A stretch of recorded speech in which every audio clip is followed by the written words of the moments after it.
The top three PBMs control 80% of the drug market, while the top six control 95%. 95% of the 7 billion prescriptions written every single year in the United States. That's power. And with power and corruption comes lawsuits. And litigation is the one place where the contracts get unsealed, the internal emails get read out loud, and the math finally has to add up in front of a judge.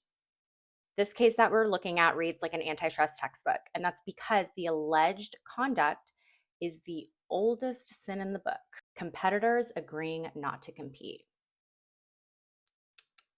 According to Michigan's 89-page complaint, in December 2019, Express Scripts gave Prime Therapeutics confidential information about the rates it paid independent pharmacies, allegedly lower than Prime's.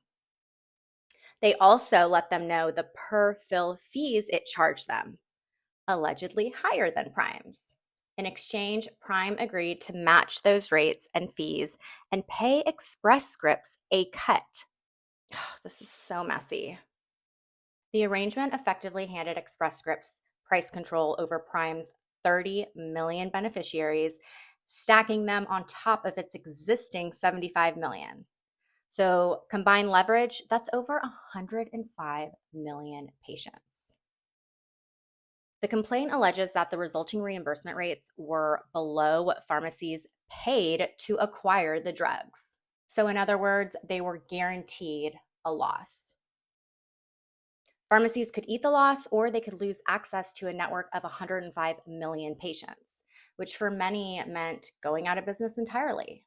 Layered on top, we have preferred pharmacy networks. We have steering patients to affiliated stores.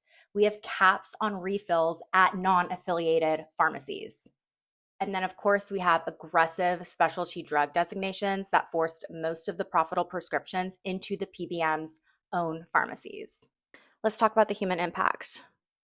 When the only pharmacy in a rural county closes because it can't survive below cost reimbursement, that is not an abstract market share story.